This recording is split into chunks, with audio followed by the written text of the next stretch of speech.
Please, and the floor is yours. Thank you very much. Okay, thank you for the introduction. And I would also like to say thank you to the Cheson History Society for giving me the opportunity to present this topic.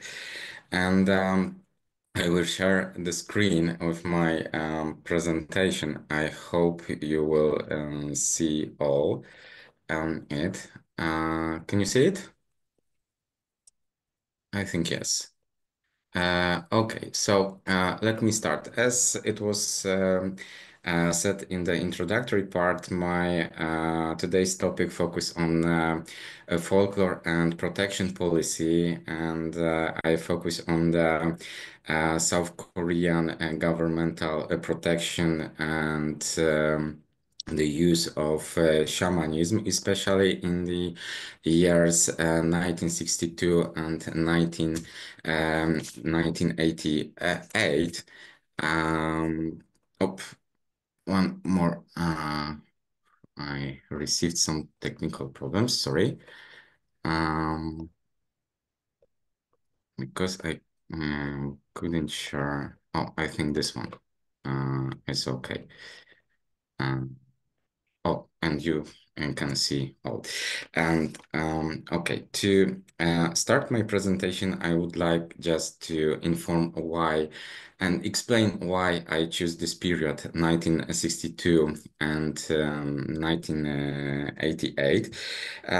It's because in 1962, there were first governmental attempts to protect Korean folklore, and in 1988 started the whole democratization process.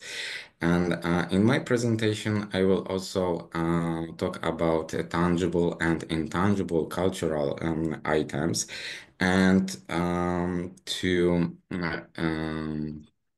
explain tangible or just remind tangible culture exists in a physical form that may remain for centuries. It can be, for example, pottery and tools or music instruments. And the problem actually is with intangible culture because its cultural items are closely connected to the performances by human beings. For example, and these are, for example, style of dancing, style of playing music, style of singing, or it can be religious rituals. So, in other words, these intangible items do not exist in a physical form, so they are not touchable. So it also means that these items are hard to preserve and conserve even as a communicative process. In my presentation, I will also use terms musok and mudang. I think, as we know all, that mudang, this term is to define Korean shaman, and musok, here I will define Korean shamanism. However, it's a little bit confusing matter with musok because it also means a Korean folklore, but musok is also one of the names to define Korean shamanism in the Korean peninsula. Um, okay, so moving on, just a short introduction. Um, since Buddhism actually came to the Korean peninsula, shamanism was forced to live on the margins of society and the margins of culture. And during the Choson period, shamanism experienced a full-scale persecution. For example, shamanism was considered as a trivial thing, and shamans were in the lowest classes of Korean society. And even in the 19th century, the Western missionaries from Christianity or especially Protestantism, they heavily criticized shamanism and whole shamanic genre. And even connected it with the world of sorcery and demonism. In During the Japanese occupation, the Japanese authorities considered shamanism as a hindrance to the development of the state. Actually, it was a hindrance to any progress. I mean, social, religious, state, medicine, any progress. And I don't want to talk too much about this one because there was the whole presentation about religious systems and quasi-religious systems during the Japanese occupation in the previous academic year. So it's just a short, it's just a brief information. And after liberation in 1945, still the prejudice against Mudang and their practices remained. And shamanism was suppressed, and shamans were harassed. Even the police interfered with their shamanic practices. In the 70s, Park Chung-hee initiated the new community movement, which was a mass mobilization and development movement. The intention was to transform and modernize the state in actually every area. And also one of the main aims was also to reduce the discrepancies between a city and village via social economic transformation. And within this modernization, started again the anti-superstition movement, the Mishintapa Undong, and during which many indigenous cults were physically destroyed. Shamanic shrines were burned down. Even sacred tears were cut down, and many shamans were heavily harassed. And actually, the above mentioned, I mean, the Japanese occupation and the actions of the occupants that nearly destroyed the Korean culture, and the rapid Westernization process during the new community movement and after the Korean War. Actually, I think that this all provided a serious problem. I believe that traditional Korean culture was on the verge of extinction during that time.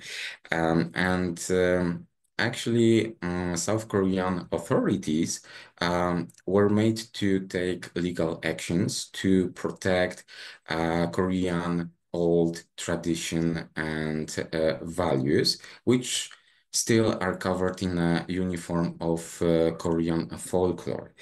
And when we are also talking about Korean folklore, I mean, and Korean shamanism, we need to remember that shamanism in Korea is a great part of Korean folklore. And moving next, actually, in 1962, the cultural property protection law was first promulgated in this year. So, since this year, the official governmental protection started. However, um, the law provides the protection and promotion of intangible and tangible cultural properties, and the stated purpose um, is to this day to ensure that traditional forms of national culture, including indigenous cults and shamanism, will be preserved and revitalized. However, there is a problem with this official agenda, of this official protection of shamanic genre, because actually, the whole official agenda started in the 80s, and after the liberation, um, even in the 70s, there was only unofficial protection. It was the only unofficial protection was actually possible. It may be confusing, but I will explain this later in my presentation.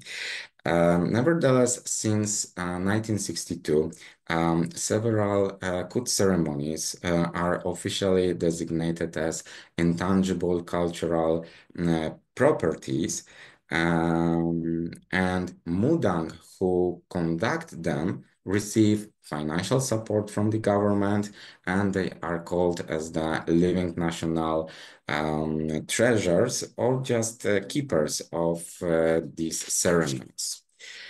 And as I said, there is a problem with this official and unofficial governmental protection. And actually, still we are talking about the prejudice against shamans and their practices.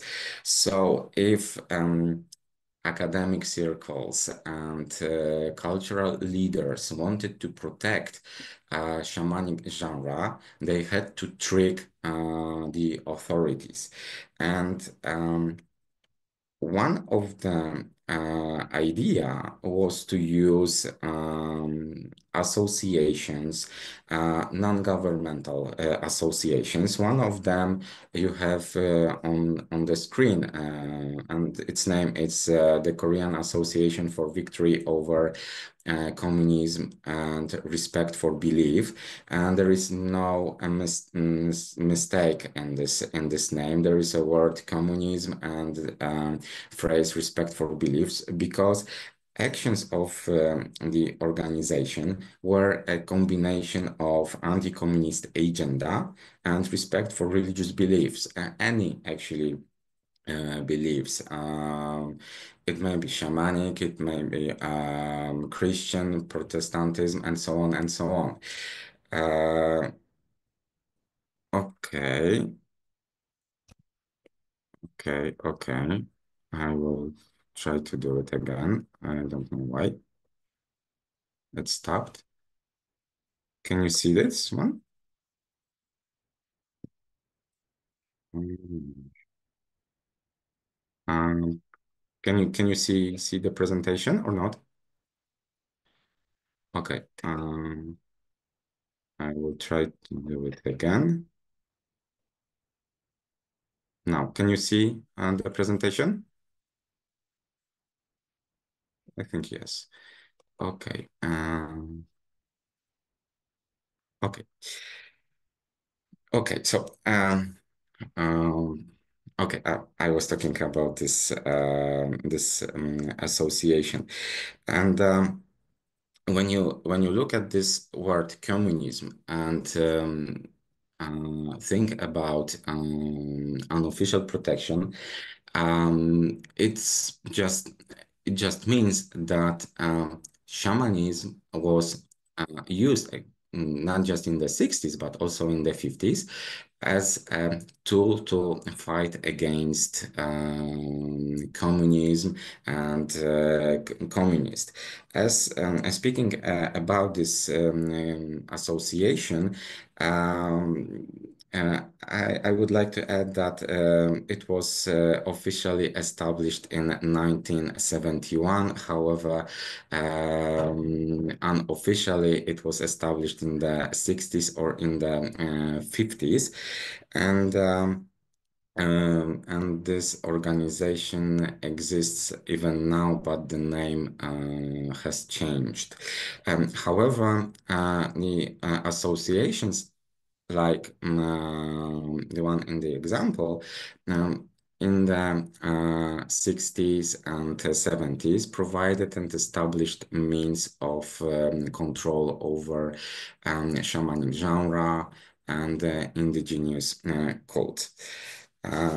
As I mentioned it earlier, it's the interesting and a little bit confusing fact that since 1962 to 80s, there were few officially designated and protected different shamanic forms.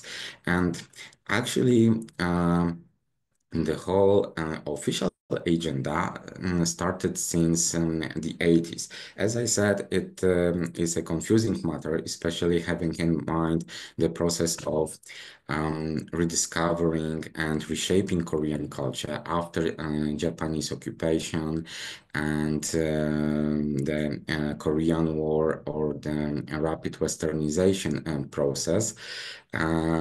During the new community movement.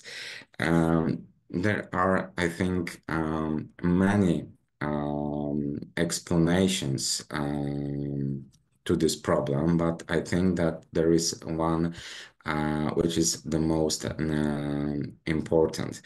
And I think the most important one is the problem of authenticity.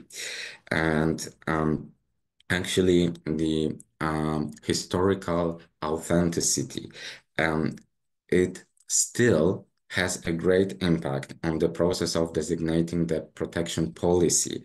And during this period from 1962 to the 80s, it was a crucial matter and very difficult to find sufficient number of source materials, historically documented accounts that would confirm that this particular form was authentically an old Korean tradition and not a newly concept, especially and not a concept created by Japanese occupants. Other crucial determinants, I think, were that shamanic genres had to be restored and rediscovered before the intangible cultural committee. And I've checked the documents, I mean, works of professors who also focus on Korean shamanism. And I learned that this intangible cultural committee, if they see that the shamanic ceremony or just an indigenous cult has historical authenticity and it was restored. So they then decided if the form should be protected under the CPPL or not. And they decided even if they would explore the particular case.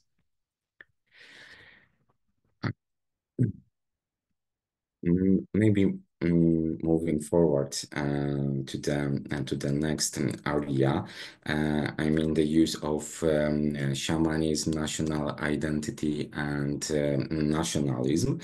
And as for that, for the authorities, the main aim of the protection and the main of the CPPL,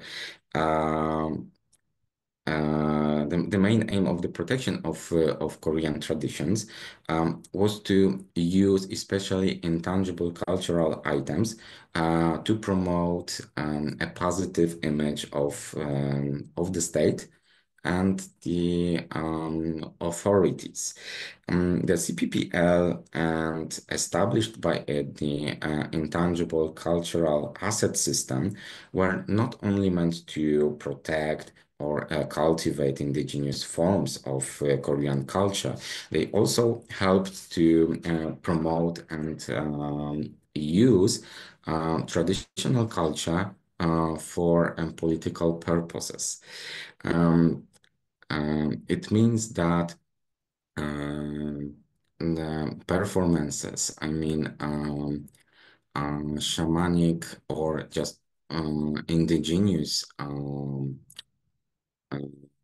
cults, uh, that the original tradition of these indigenous cults was showed in a different context, which fitted in with the perception of the South Korean government. Needless to say, the intangible and tangible cultural properties symbolized the nation's cultural heritage in relation to government policies and activities. And since the 80s, Korean shamanism was often used for political and nationalistic purposes, and the folklore was manipulated to promote political attitude and governmental legislation, support of the authorities, or it was used just as national symbol. The consequences of this policy can be seen on some Kut ceremonies. For example, Shikkim Kut, it's a ceremony from Chindo. It's on the local level, it's a ceremony for the dead. But on the national level, there is the aspect of Korean nationalism and national identity. And another, I think, example where the concept of the governmental manipulation of indigenous forms was manifested. It was a festival called Gukpung in 1981, and the place where it was held actually still connected with Park Chung-hee's regime and I think Chun Doo-hwan's regime. So this Gukpung festival was also the political symbol. It was a politically symbolical message that cultural policy and authoritarian rule can be combined and served as one. And I think that there is a good example of a politicization process of this kind of ceremonies. In 1987 and 1988, there was a political transformation in South Korea, and during this period, South Korean government held performances of intangible cultural properties. However, the authorities recontextualized the shamanic ceremonies and I'm talking about ceremonies that were under the protection of the CPPL. I'm not talking about ceremonies on the local level that were not guaranteed the protection by the intangible cultural committee. And these performances were changed into something like theatrical performances by the living national treasures, and the interpretation of these events should be based not only on the preservation of tangible and intangible cultural properties, but it should be focused on historical perception that constitutes shamanism as a reflection of a strong Korea with its glorious past. I think that during that time, um, South Korean authorities wanted to reorganize the perception of South Korean state, or maybe just the Korean, uh, the state of Korea, from a poor, unmodern, and weak state into a strong and modern one with the long historical and national tradition. And these indigenous cults were appropriate tools to achieve that goal. Um, One more thing, actually, I want to add to this one, because even today, shamanism can provide an insight into a glorious cultural inheritance, um, which actually can form uniqueness of Korea, or here just the uniqueness of South Korea. And furthermore, the actions of the government in the 80s connected folklore, nationalism, and national identity as one area. Okay. Oh, so moving to maybe conclusions. Um, I just want to say that since 1945, shamanism was identified as a hindrance to the development and actually any progress, as I said earlier, and it was considered as and connected to the poor and weak state and poor and weak authoritarian rule. And the enactment of the CPPL, it has positive and negative influences. Positive, thanks to it, some shamanic genre, or let's say just folklore genre, can be protected, and it will survive for many, many years. However, the law raises some problems, because um, there is a problem with recontextualization. There is also the problem of a lack of diversity. So, I mean, there should be one standard version of the performance. There are no improvisations of any aspect of the performance. Um, Financial support, it has both negative and positive influences. However, the CPPL provided the opportunity for authorities to use shamanic genre, to use folklore for its political and propaganda purposes. And I think the one of the most important problems here is the question of pleasing the authorities, actually any authorities, democratic or authoritarian rule. And I think that recontextualization and reshaping processes are the greatest threat of these intangible cultural properties. And there is also the problem of validity of national code ceremonies. And if I may to say so, national code ceremonies are something different than the ceremonies on the local level.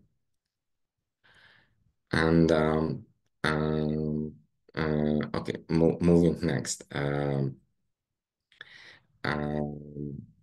just to conclude mm, this presentation, I want to say that the government in the 80s uh, used shamanism uh, to strengthen national morale, to strengthen uh, national um, identity, and also to legitimize its role. Um, Here you have some photos from my private collection, and these photos were taken during the Mangud attack quote. I was in 2018. I was doing this ceremony. It was held for 3 days, and on my left you can see a shaman who is conducting a ritual. On the scene, there is a kun mudang. It means that it's the most famous and important shaman in the region. And here you can see other shamans with this violet outfits. On the right, actually, you have the same ceremony, but indoors.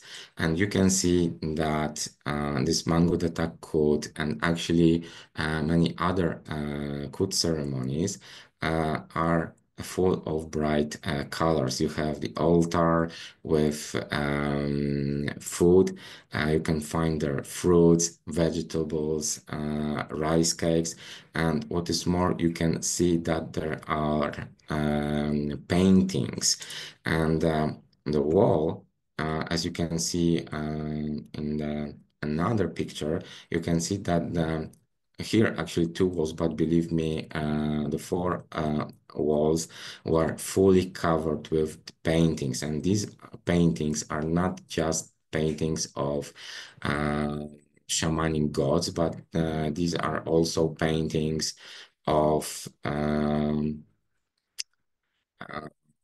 gods from the Buddhist pantheon, or just famous, for example, generals from the Choson period. Okay, and here you can find on my left, there is a building which is a museum of shamanism. It's located in Seoul. You can go there, you can talk to the director of this museum, you can learn a lot about shamanism and its items, clothes, and so on and so on. And on my right, uh, you have a picture, and this is a performance act near Insadong Street, and it was for free. There were no tickets, and everyone could see it, even foreigners. Something normal, actually. And when I asked about this act, they told me that it's a part of Korean folklore, but and they also talked about this performance and the standard version of and the moves. And here, I think some of you can know what is it? It's a shrine near in Wangsan mountain area, and behind these locked doors, there was a kut ceremony. Okay, maybe that's all. Thank you for your time to hear my presentation. I would also like to thank you again to the Chess and History Society that they gave me the opportunity to present this topic. Okay, thank you very much. Thank you very much, Dominik, for your presentation. It has been really interesting. Now we're going to start formally the Q&A period. So everybody who wants to participate, please raise your hand and I will give you the mic. Or if you, for whatever reason, prefer, you can also type it on the chat of the Zoom session, and I will read it out loud for Dominik to consider. Um,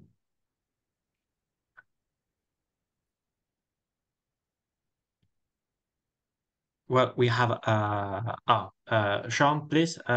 Also, I would like to give a shout out to Sean Han. He's also another coordinator of the Joseon History Society, who has joined us, even though he's joining from the United States. So thank you, Sean, and please go ahead.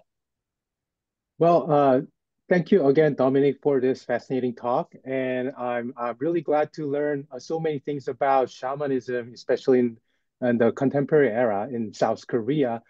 And well, again, my specialty lies somewhere else, and this is something very new to me. But what drew my attention was the way that how shamanism was, yeah, appropriated as a way to kind of symbolize national identity and also as a very powerful vehicle for addressing and expressing nationalism. And I think this is particularly interesting to me as a scholar who are looking into other scholarship in North America. What I'm thinking was Nami Lee and her book, The Making of Minjung. So the time where your research focused on from 1960s to 1980s, this is the time when this student activists in Korea, those undongkwon people are beginning to think about the folk culture to to demonstrate the will of the people, the mass, the minjung. And yeah, this is where I began to get exposed to the idea of this folk culture and its appropriation in Korean political activism. So yeah, this is the part of the question that I want to ask. So it seems like it's not just the government that that has some interest in the nationalization and legalization of tangible and intangible cultural heritage, including Korean shamanism. It seems like Undonggon people, those student activists, were also very interested in it, and somehow I don't know, perhaps using these good or these shamanistic rituals as a way to kind of legitimize their political voices against the government and also against, let's say, American culture, because these Minjung scholars or student activists, they all talked about Hanmi, anti-Americanism, and shamanism was playing a very big role in terms of counterposing what Korea means in those more kind of concrete and tangible senses.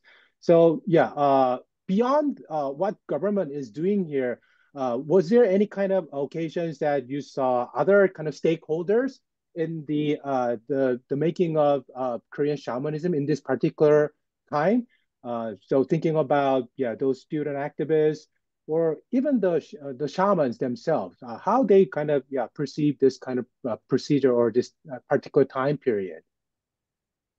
Okay, thank you. Thank you for this very important question and comment. As starting with this students activist, actually, yes, I agree, totally agree that not just political leaders or even cultural leaders interested into shamanic genre. Actually, what I've learned.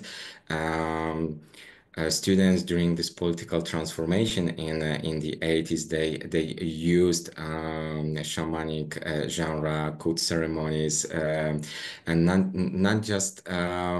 not just maybe the rituals, ceremonies, which were actually the context of these ceremonies performed by students was totally different, because they, as you said, they wanted to express their political views, and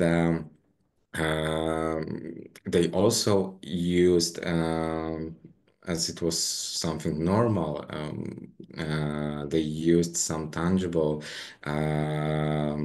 items connected to shamanism, clothes, music instruments,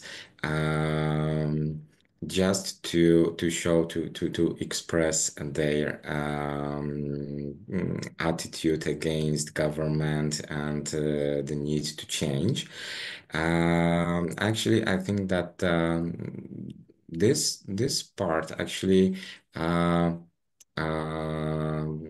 the student protests and the usage of shamanism during this period of time.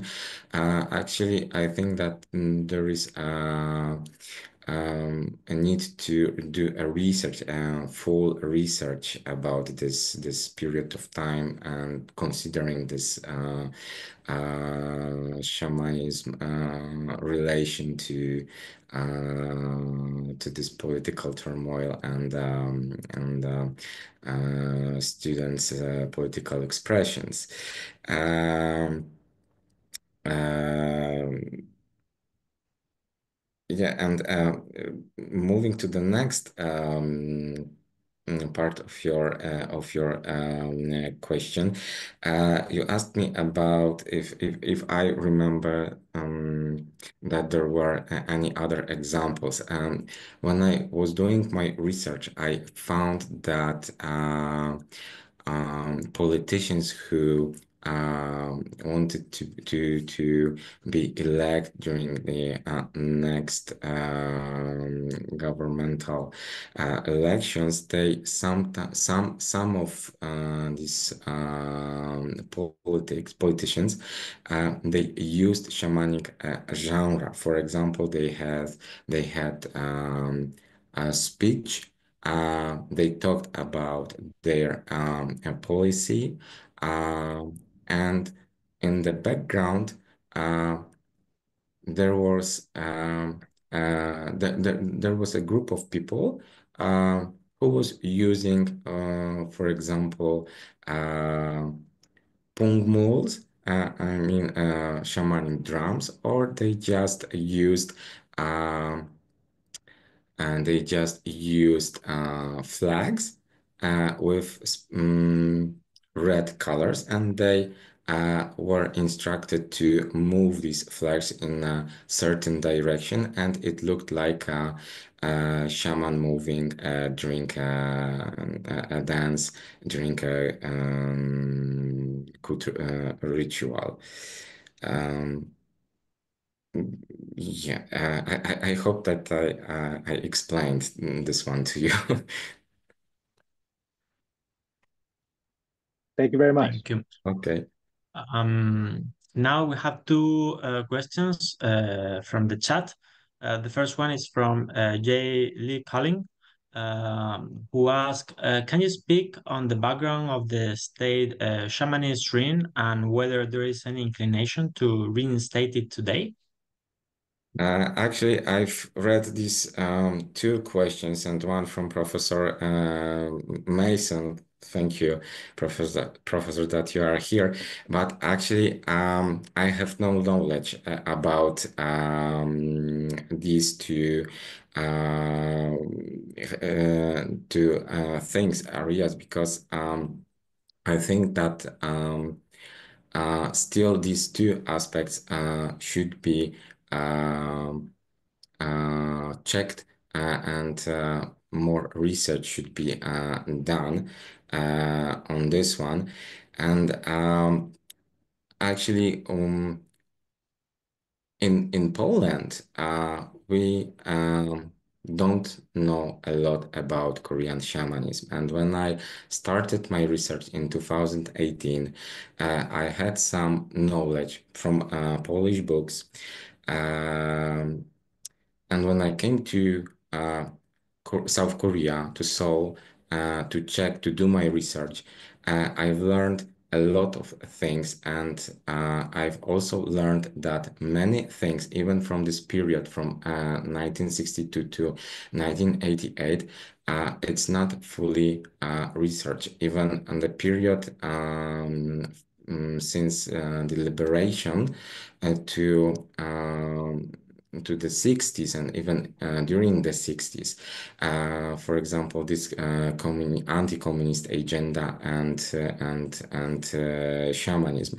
So sorry, but I don't have knowledge to answer these two questions, unfortunately. I think that when I will be when I go back there to South Korea, I think that there I possibly could find the answers because these two questions are a very I think crucial one for the future of shamanism in South Korea, especially the question about the state shamanist shrine and then the process of reinstating it. Mm. Thank you very much. Mhm. I would like to ask, take this chance and ask the following. I have been very curious about what you mentioned about the process of researching the authenticity of some parts of the code. Um, in my understanding, and especially like to identify that it was not a Japanese period invention. As Yeah, I actually, understand, Solde only stated the first anthropology department in the 60s. So I was wondering how was the process of doing this research and what was the material they could use to assert the authenticity of shamanistic practice?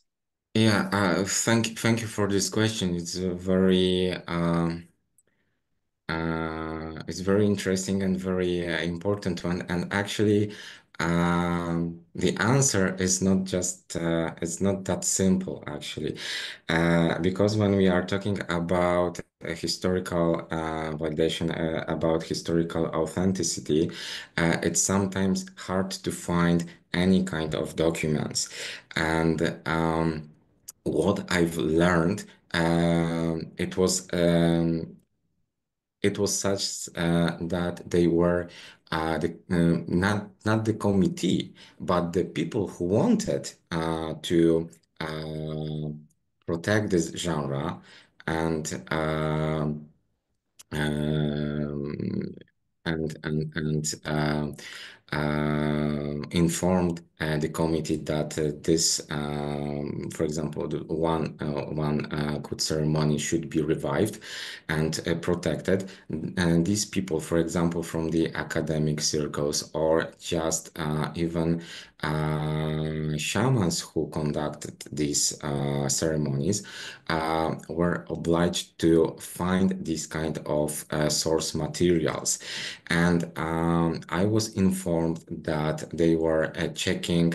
Um, chosen documents where there were short inscriptions that kind of ceremony was performed in the past. So the whole process actually is really, really difficult. And when we are also talking about Japanese occupation, we need to remember that during that time, the Japanese occupants almost destroyed Korean values, tradition, and the whole culture. They even claimed that there is no such thing as a Korean national identity. And that's why it was very important to this committee and to people who wanted to protect this shamanic genre, or just maybe not shamanic, but the Korean old values, old traditions. It was very important to prove that, but the proof sometimes. Uh, it's not that simple just to say that okay, this is Korean and it's words, but it should be also in these documents. But it was really hard. It's a really hard job to find these source materials. I hope Mhm. that I answered Yeah. your Yeah, question. thank you very much. Yes, yes, it's indeed a very fascinating topic. I don't Yeah. know if there is any other question. May I also Please. add one more? Because during the presentation, I said a few words about Shikkim-kut ceremony. I was informed that this Shikkim-kut, it's from Chindo, that it was actually after 1945, this ceremony was on the verge of extinction. And it was very crucial for people who were from academic circles to protect this genre because it was truly Korean ceremony. However, this ceremony was on the verge of extinction because there were no people who could conduct this ritual because some of them died during the Korean War, or some of them were moved to North Korea, and there after this liberation and after the Korean War, um, the problem aroused, and um, people from still, as I said, from academic circles and some cultural leaders, some even local shamans from the Chindo area, they wanted to protect this good ceremony to find uh, historical proofs and these source materials that proved this is a Korean concept.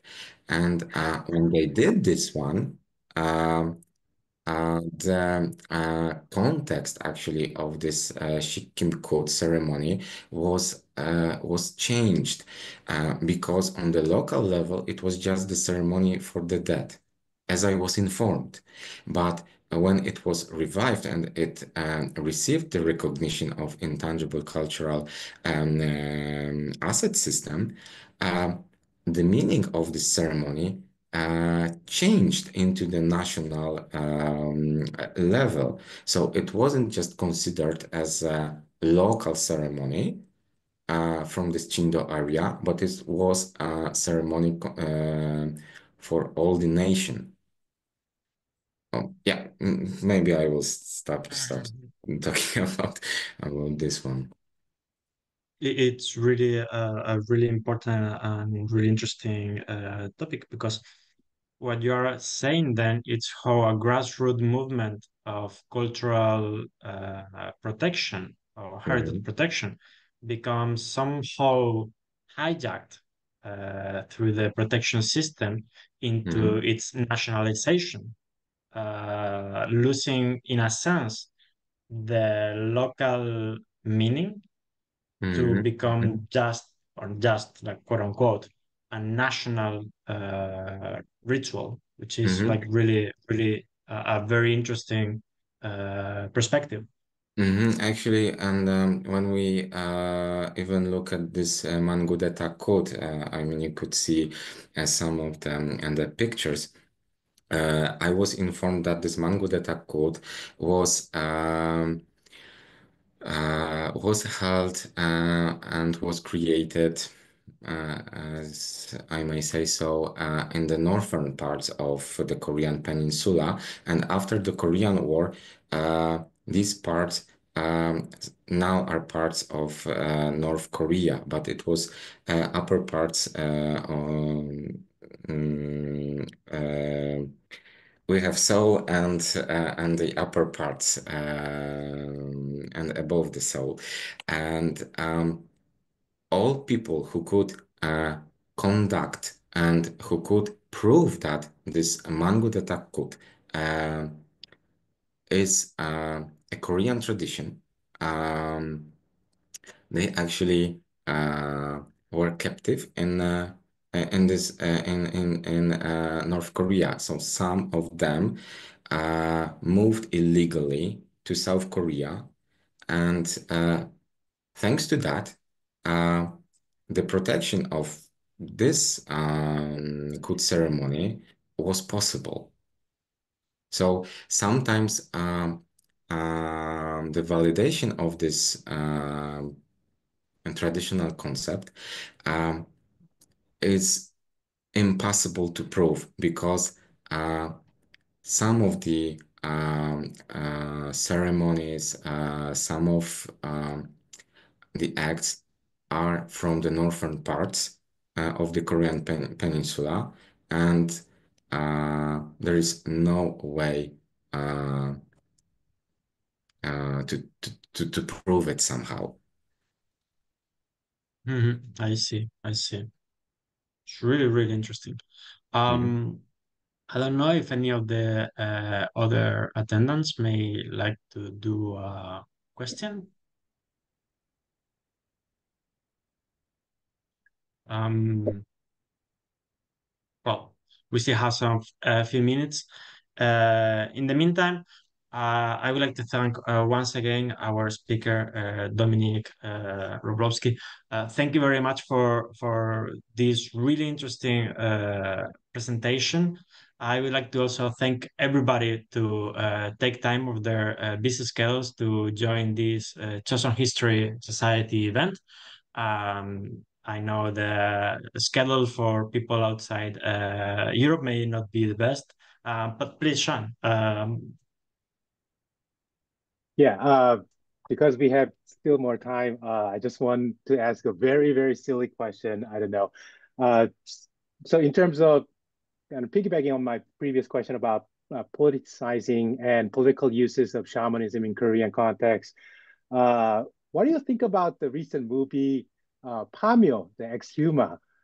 So yeah, using yeah these shamanism as a kind of important theme in a film has been quite of a recent trend, and Pamyo has been quite sensational in various ways in terms of a movie for people who criticize Japanese colonial occupation and the legacy of those people who collaborated with the Japanese colonialism, etc. So definitely, shamanism is still playing a huge role in terms of the political life in Korean society. So yeah, just asking questions about the usage of this film, especially for people who want to bring this in a more educational settings and lecture. What are the kind of the takeouts that Yeah, you may suggest to people like us, the non-specialists? Yeah. I understand the question, but the problem is that I don't watch TV and I don't even go to the cinemas and I don't watch. I haven't seen this movie, so I cannot tell anything about this one. But when I was in Korea in 2018, I had an opportunity to see um, Korean drama. I mean, not the Korean drama we know as the Korean wave, but the drama film about um, a family, Korean family in the village, and one of the members um, in this film is a shaman, and the depiction of the shaman and actually the shamanism um, was not so I think was not so positive because it still showed the prejudice against shamanism, against shamans and their practices. Actually, the movie, it was very informative movie, but and the colors, the light, the whole atmosphere provided negative actually attitude to shamanism. And talking about this new film, I sorry, but I haven't seen it, so I cannot relate if it's the same concept or maybe something new, and shamanism is shown there in a positive attitude. Um, Unfortunately, sorry, but I don't watch movies actually. I don't even watch this whole Marvel and DCU films, so I'm weird. That's absolutely fine. But yeah, thank you for your Absolutely.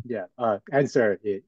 Despite Actually, no, my no, silly question. I don't remember the title, but I think I took the picture of it. I could try it to I could try to find this one, uh, but uh, uh, but unfortunately it will take some ages. But I can try to find this one because it was in Korean, and I remember that I took a picture of the name of this film I've watched in South Korea.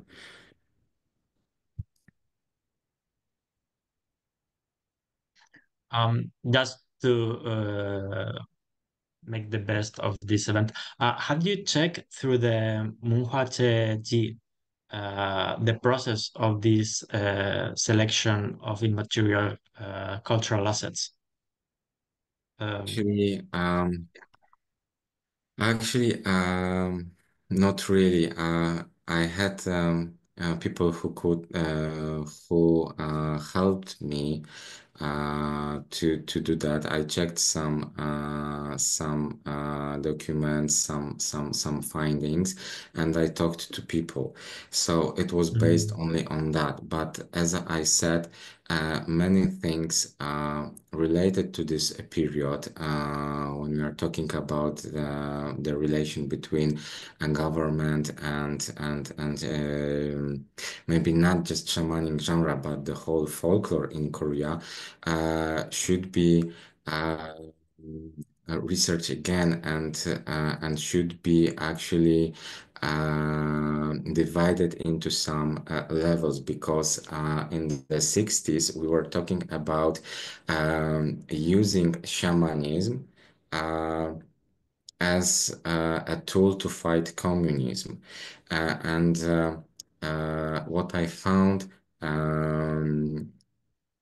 authorities from that time they used these shamans and they were strictly connected to shamans. Maybe it's unfortunate word. I mean strictly connected, not politically, but they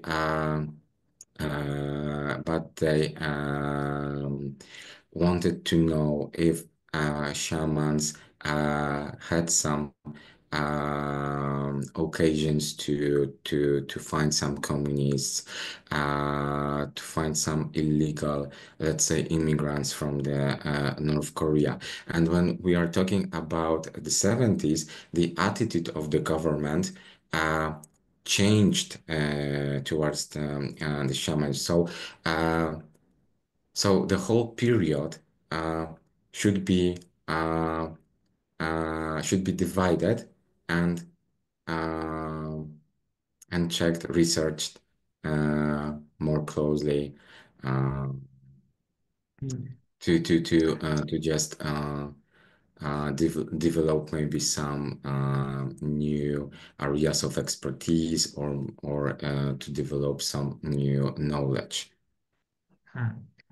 What I found in my research for the designation of archaeological sites and the configuration of, let's say, archaeology as a field, it's how the government had a very selective attitude Mhm.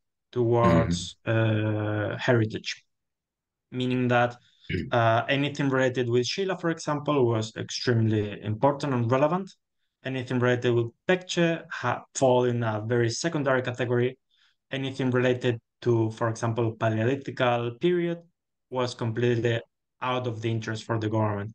So depending on the particular elements of this heritage, you found a much more hands-on attitude from the government to regulate, administer, and promote, but with real pockets of absolute freedom for scholars.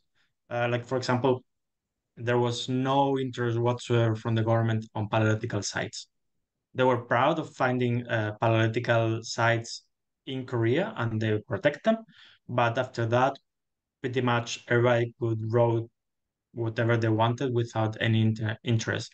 Mhm. Now, with Sheila, for example, the story was very different. And we have the Gyeongju development project and whatnot. I was wondering if within shamanism was something similar, and also like what much impact had the development of anthropology as a field into some sort of separation or even like a greater integration. Uh, Thank you for this question. It's very interesting one and I think crucial one. Uh, and as I know, as I was informed that I know that the government, the actually the authorities, they yeah, there is this committee, but the authorities selected these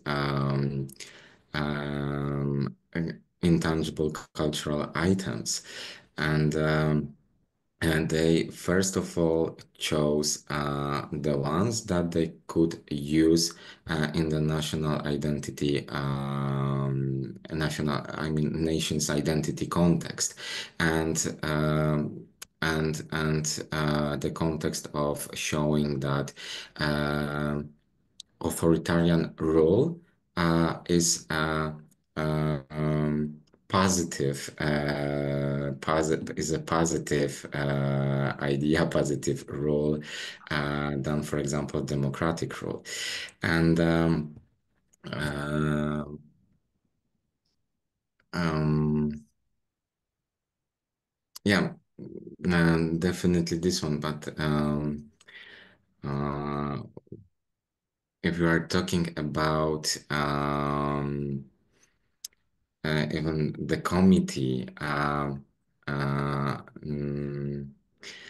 even people from the committee, there are not just only people from I mean they are not just scholars.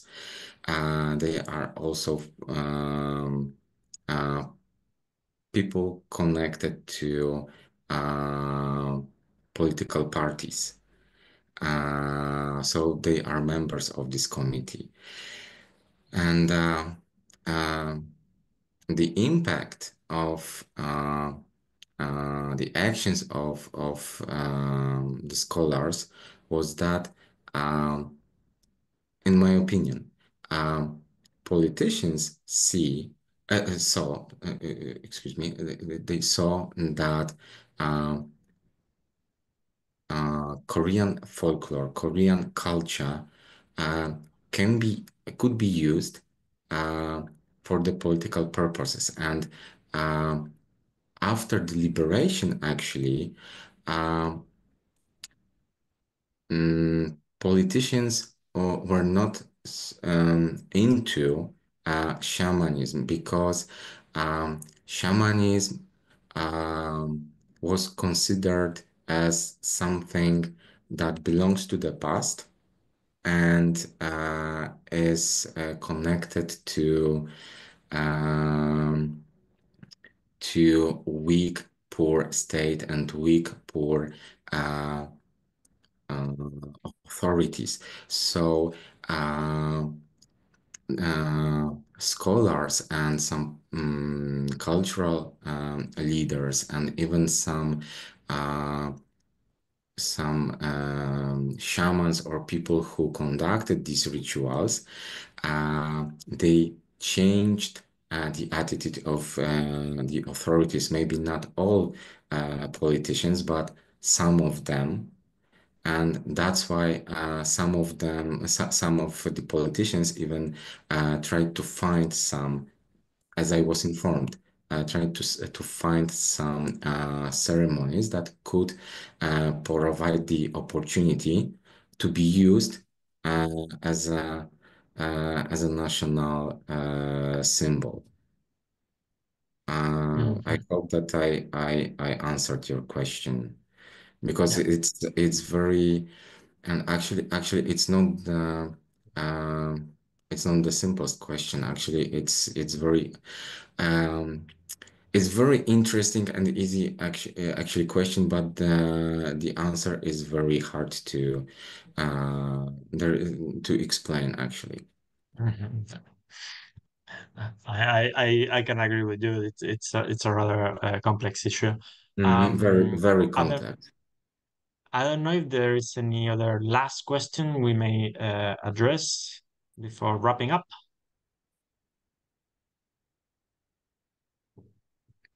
Well, then once again, thank you everybody for joining us into this Joseon History Society event. Please join us in our website to check on the next events we organize on our YouTube. And also, you can join to our mailing list on chosenhistorysociety.org/join to be updated with our next events and activities. Thank you once again, everybody. And I think we can wrap up here this event. And thank you once more, Dr. Wróblewski, for your wonderful speech and for your time. Hope I to see also would you like once to again. thank you for the opportunity again. Thanks very much. I appreciate it. Thank you. And yeah, let's meet up once again in our next event and Mhm. enjoy the rest of your morning, evening, very late evening to everybody. Thank you all. Okay. Thank you all. Yep, we Bye. we finish here the tape.